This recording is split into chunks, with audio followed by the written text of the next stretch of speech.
Welcome to the Living Wholehearted podcast, where we're helping leaders live with integrity.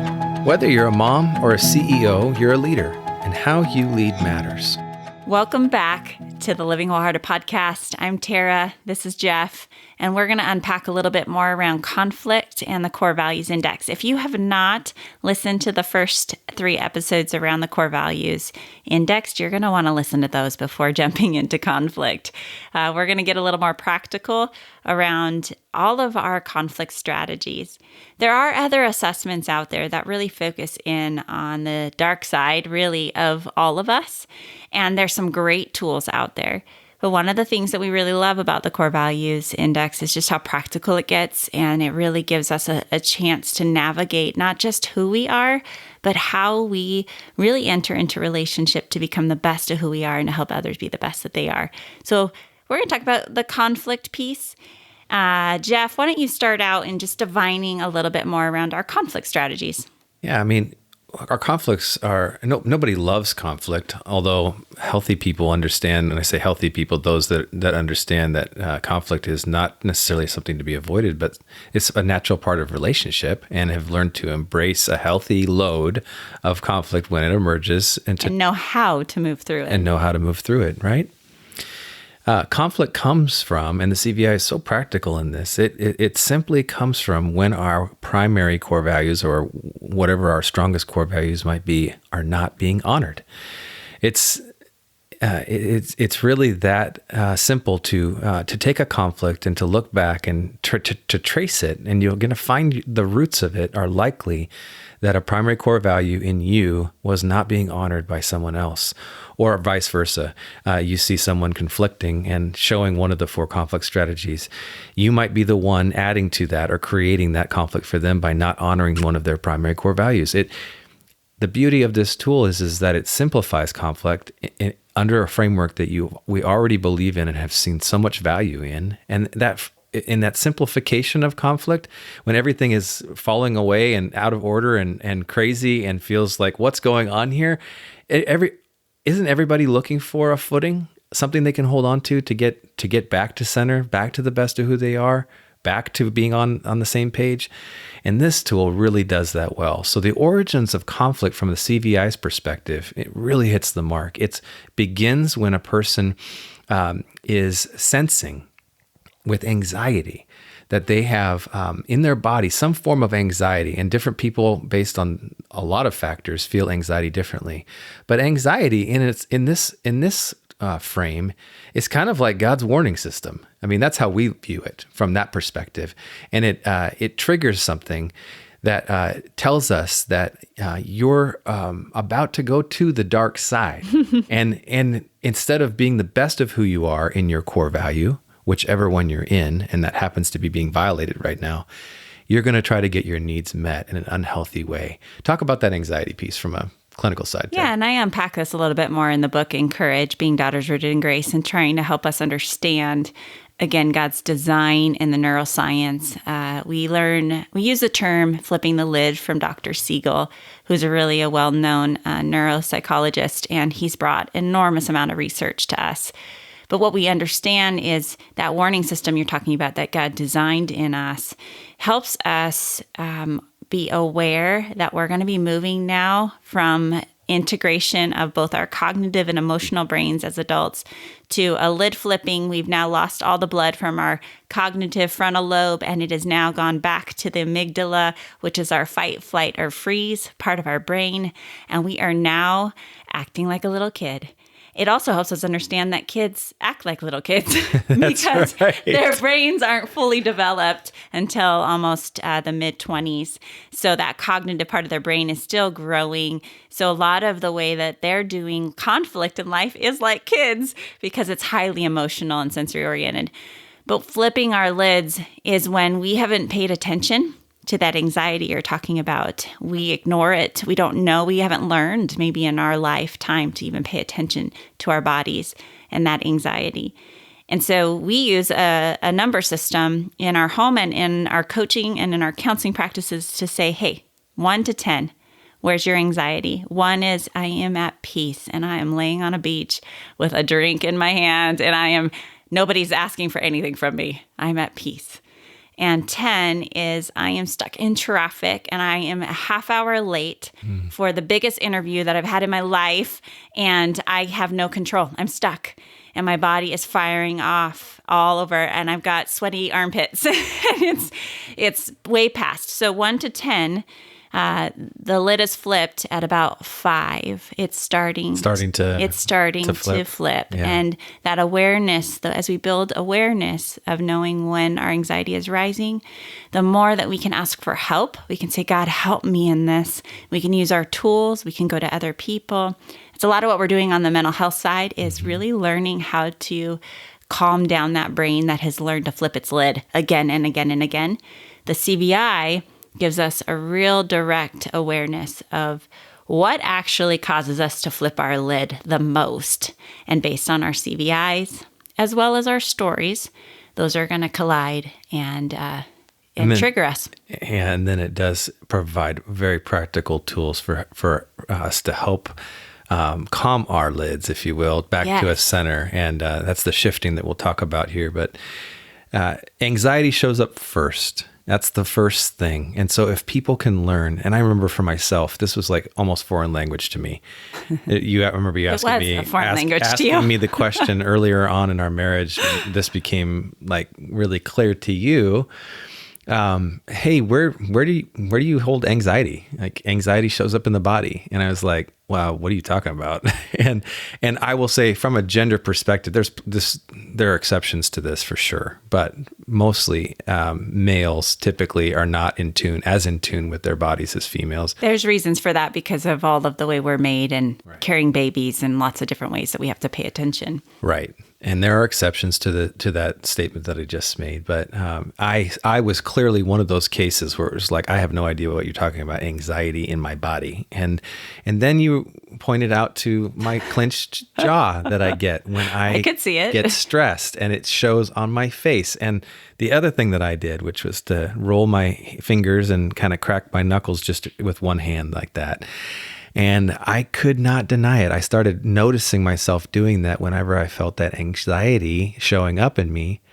And then I could trace it back to my core values, one of my two, and being, not being honored in a moment.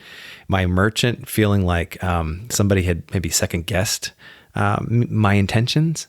That's a violation of a merchant's love and truth. I mean, as defined by the CVI, the honoring of core values in self and in others is a merchant's love. And truth is to see the way that things are it's a subjective truth. Merchants have a lot of convictions.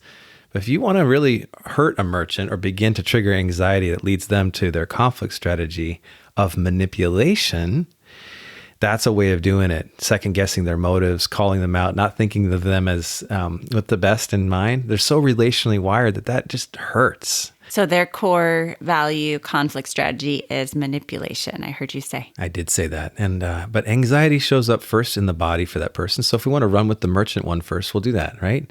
So someone has second guessed. Let's say I went and bought a present for somebody and I thought that, gosh, I'm going to nail this. I have witnessed them enjoy this kind of ice cream, and I picked up a pint at Baskin Robbins, and they're going to love it. I know it. And I show up and I drop it off, or I just say, hey, happy birthday, or just because.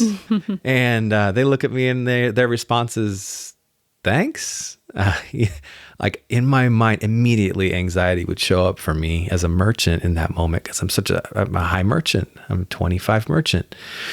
And I would then, if I'm not careful in just a moment, if I'm not careful and I let that feeling sit with me, that vulnerable, uncomfortable feeling of feeling like they're thinking that I wasn't really doing a loving thing, that I really didn't get it, or that I was being awkward, I will begin to believe a fear. And the fear is for that merchant that maybe I missed the boat here entirely. Maybe I'm not as relational, intuitive as I thought I was, or that I knew that person like I thought I did.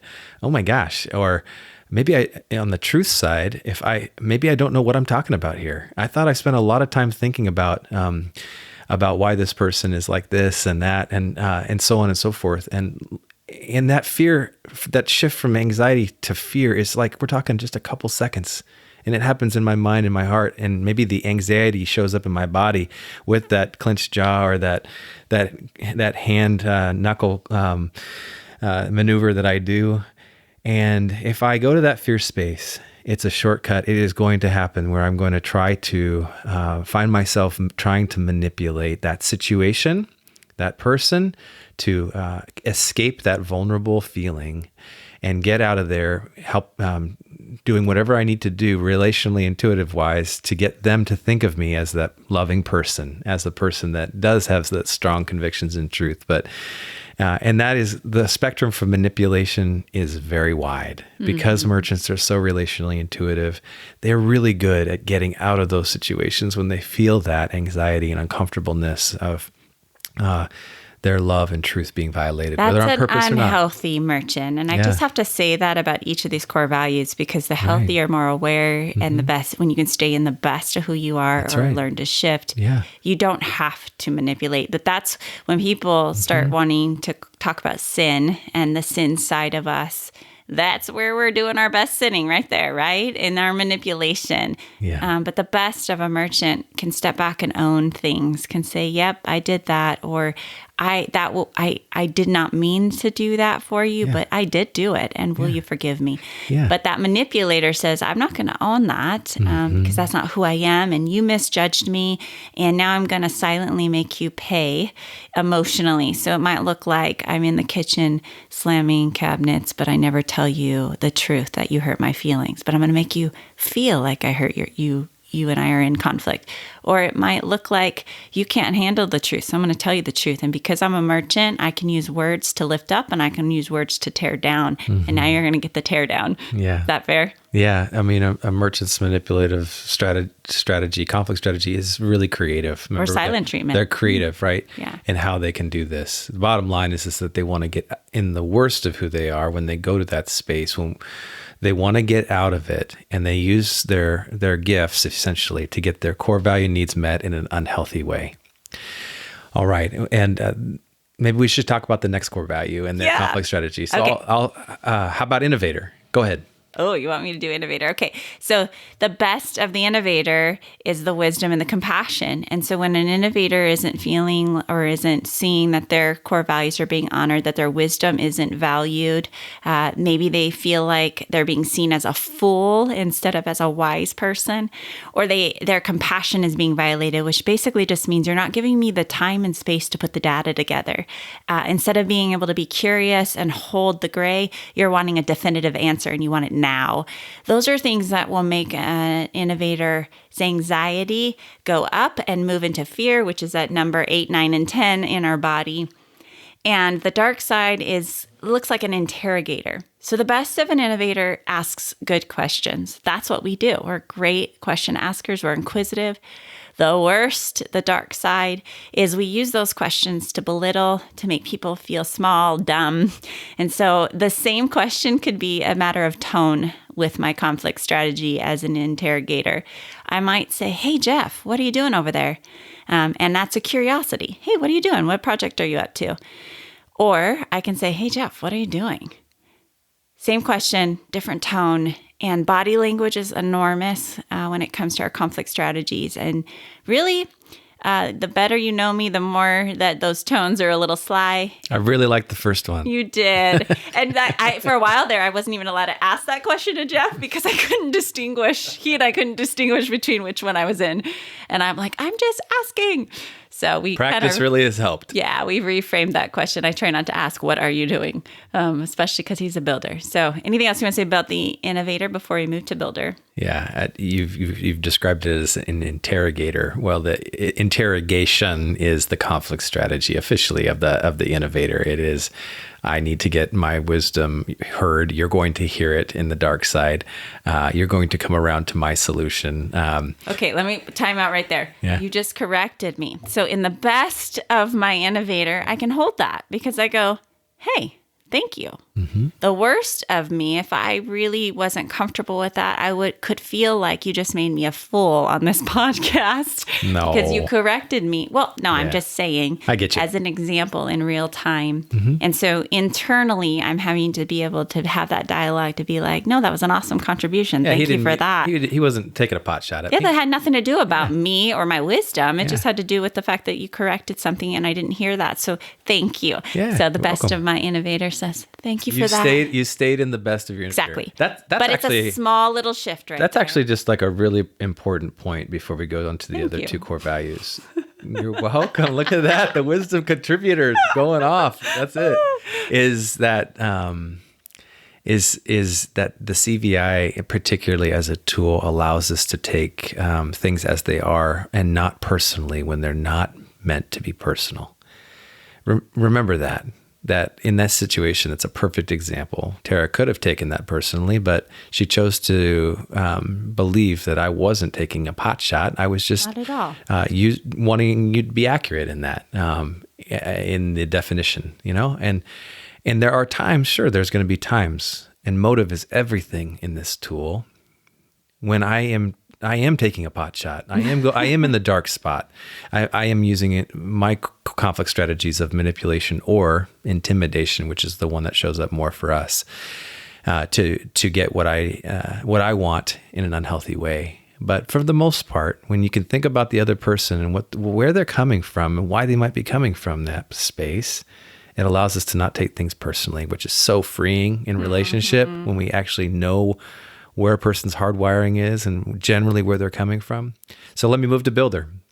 In the builder, the primary value is power, and that's personal energy applied to make a positive difference. Male and female builders are all about having their hands on sweat equity to make a positive difference for people, carrying things into action towards results. That is supported by their faith, and the faith is not a spirituality. It's that confidence that a builder has out of the womb, from birth till death. They have a confidence of I know what to do or I will know what to do. When someone threatens that or violates that sense of power in a builder or that sense of faith in the builder, anxiety shows up like that. It's so quick. If that anxiety is not met, and we're talking about just in a couple seconds again, in the mind, met with perspective that they need to stay in the best of who they are as a builder, they're going to go to a fear place. And the fear is maybe I don't have what it takes to get this done. And that is extremely vulnerable for a builder to feel that. Or in the fear place of the confidence is that maybe I don't know what to do and I won't be able to figure it out. Builders do not want that to be seen. And that is even if it's true. And so if they go into that fear space to get rid of that and to overcome it, now in a negative sense, they're going to use intimidation. And the rock that we use this metaphor, the rock that is the builder is using for good to build things and to do wonderful things now becomes a rock that they use to crush others. And it's fast and furious. Unlike the merchant's creative strategies and the innovator's creative interrogation strategies, if you will, in the way in which they show those things, builders are not very creative in this. The intimidation of the builder is I win, you lose. You're in my way, get out. And it's not kind. It's direct, to the point that the builder brings in their strength of just being direct in communication, which is not bad at all, now is being used for bad, to hurt, to win, and to get the other person out of the way. And that's just not a good space. But again, remember the best of the builder, when they are wired, what they're wired to give is to help people they move mountains, they move things from inaction towards results, and they want to bring people along for that ride. They help for the community's sake. They help people accomplish action and results that may not be able to be done otherwise.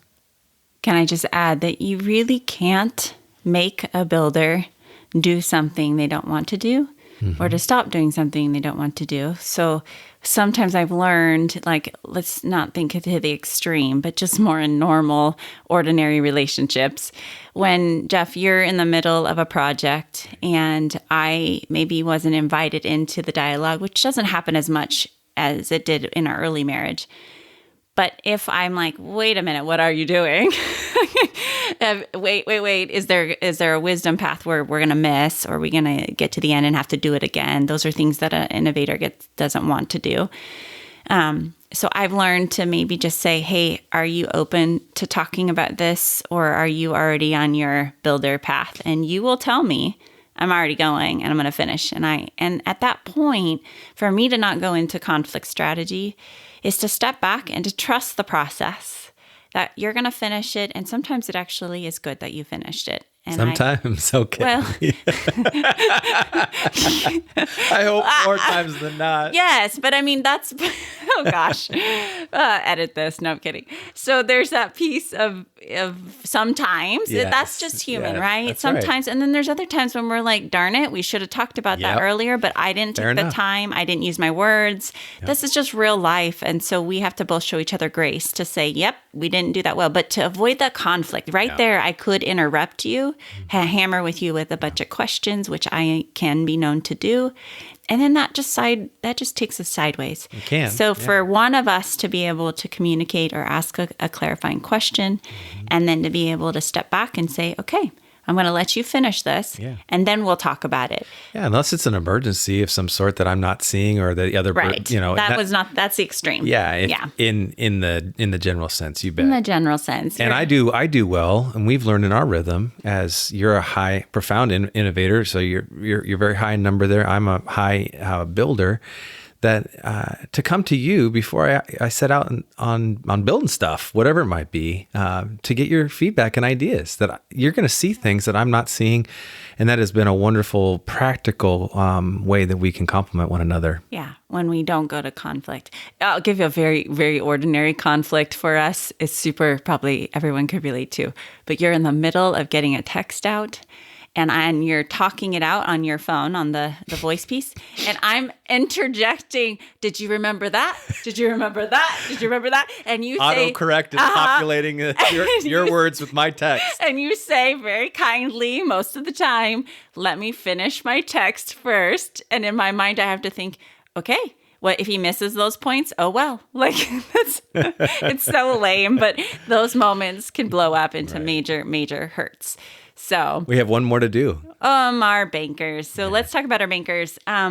Knowledge and excellence, knowledge and justice. Yeah. We sometimes interchange justice and excellence. I mean knowledge and excellence.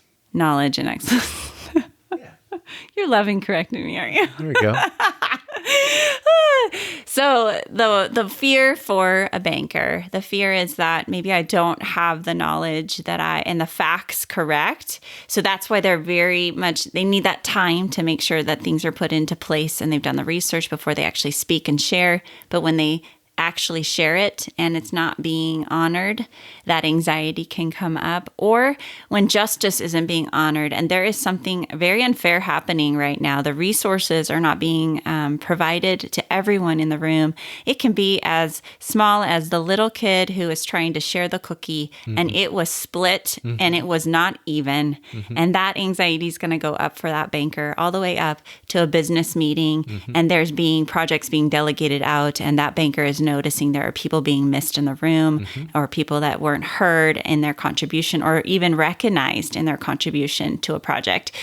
So the banker's anxiety is going up, and their conflict strategy turns into aloof judgment. So that same critical eye that they have to bring excellence, to say, hey, we've missed this point, or make sure you dot this I and cross this T, now can be turned against you in the court of law, and they are going to use all those details to really already judge you as guilty.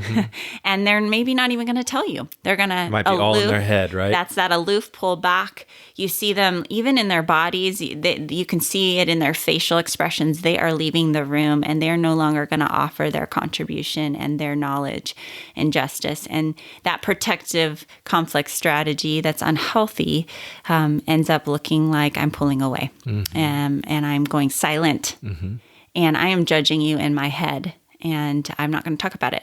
So it's really difficult in conflict with a banker. They need time. They need time. There's that time piece again. And they need time not only to pull away, but they also need time to actually go through the record of wrong. So that it can be healed. So they can be healed. Yeah. Yeah. Thank you for finishing my sentences. It's I'm good. just checking with you. No, it's really Our good. minds working it's together really good. here. I like it. Okay. But in terms of a practical example, living with bankers all around us, we love our bankers because Jeff and I are lower bankers. God is teaching us how to be aware of the bankers in our world and to love them well. To love them well. One of those key pieces is the resources and valuing their things, or maybe slowing down and giving them space ahead of time and say, hey, I'd like to talk about our meeting next week. Mm-hmm. And so can I just tell you, here's the topics. Can you come prepared to talk about those? And now they've got a whole week to prepare for that. I can do that with my daughters and saying, hey, we're going to be talking about our trip. Can you come prepared? Versus sitting down and having an impromptu dialogue. Yeah, on the spot. It's never good for a banker. And that anxiety is going to go up, and they have some major choices to make of going into their aloof judgment or maybe moving into another core value.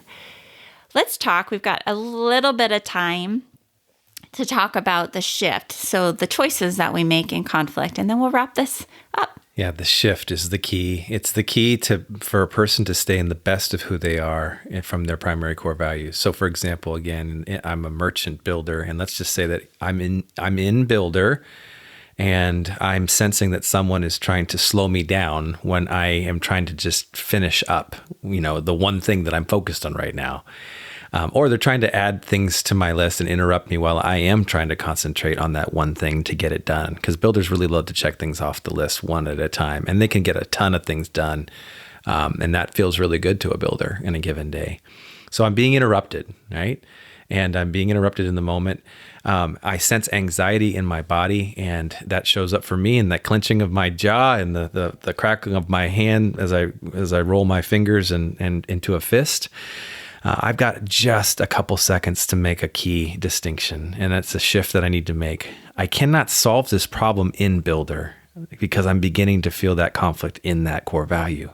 I need to distance myself essentially and get some perspective within myself at what's happening in my builder, right? And the way that happens for me is going to my third core value that is accessible to me, and that's innovator. I'm a 15 innovator, which that number means that I use that core value with some energy. I have to shift to that space in and outside of conflict. The more I practice that outside of conflict, the better I get at doing this in conflict. So and there's a question that's tied to that core value of innovator that I've trained myself to ask that calms my mind and my heart and allows me in that just 2 to 3 seconds to make a decision, a better decision in builder, and to offer the best contributions that I can make from that space rather than going to the intimidation space of the builder, my conflict strategy. The question I ask when I shift to innovator really quickly is, what would wisdom say? What would wisdom say about how you're What would wisdom say about how you're feeling right now about this situation, about being interrupted? And if Tara is doing that, or if one of my girls is doing that in that moment, what would wisdom say is that, hey, they're not trying to throw dirt in my face or sand in my face. They're not, interrupting me because they like to interrupt me.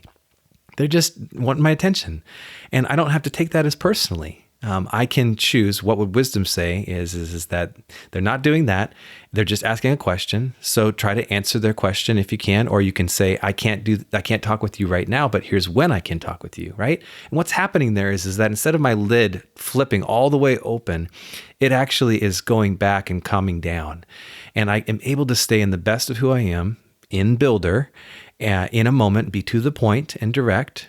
But I can do that in a loving way and then follow through, come back and re-engage if I don't have the time to push pause. Let me finish this, then I can do that. That's a practical example of the shift that I need to make in my core value. Maybe share about your shift, and then we'll wrap it up. Yeah, so my third core value is banker. And so for me, I'm profound in merchant and innovator, that means my numbers are above 25, 26. And that piece is really important to know that I'm firing on all cylinders in those. And so it means that I'm all day long. I'm highly creative and moving in thinking and feeling. And so to ground myself in banker, my third, and the question is, what are the facts? those ground me quickly when I'm spinning out in a manipulative narrative. They don't know me. They don't understand me. How could they even do that? To my innovator, that's like, they don't even know the context. They don't know the research. They don't know the data. I mean, I could spin back and forth between the two to ground me in the facts. And the facts, I go back to CVI. What's their CVI? I go back to the facts of what God's word says. I go back to the facts of who God is. I go to the facts about who I am. And I go to the facts about the situation. And I really try to step back, literally with my feet, step back to remind me, ask, what are the facts? What do I know to be true? What do I know to be true? And for a merchant that says, I know the truth, to move into the banker that says, I'm going to go back and see, did I actually say that in my text? Or did I think I said that? That's and sometimes I did say it and sometimes I didn't. So checking the facts versus just jumping down the conflict strategy slows me down. And then I get some choices to say which I'm going to go back into the best of who I am. So there's some profound implications for this, and it sounds complex as you're listening to it for the first time. Many of you have been walking with us or have been around the CVI, maybe you've read about it, and this isn't brand new. But if you want to know more, this is what we love to help people integrate this in their marriages, in their families and parenting, in their organizational teams. There is so much health that you can bring and maturing that can happen. Leadership coaching that we do, you bet. Everything on the continuum. So check out livingwholehearted.com. You can take your core values index up at the right. You can also see some of the services that Living Wholehearted does. You can also check out encouragebook.com or mycourageousgirls.com. Follow me on social media. I'm slowly wooing Jeff to get on. But you can go on Instagram and follow Tara Matson or go to Living Wholehearted or My Courageous Girls on social media as well. But we integrate CVI in all these areas. It's a language we use. And we're grateful that we've been able to share this with you. It's so fun to unpack. We hope that it has helped you maybe just get a little bit more of a sense of who you are, a little bit of the why behind, and maybe that you can take a deep breath. That's what we hear a lot from people who take the CVI and learn more, is they can take a deep breath and just sit back and go, that's who I am. And it's good. It's good. And a lot of the other ways that we talk about who we are is just shaming. Yeah, God doesn't make junk. Or it requires us to do a lot more changing rather than just learning to rest in that and delighting. Thank you for joining us in being a leader committed to shrinking the integrity gap between the values we espouse and the values we actually live out in practice.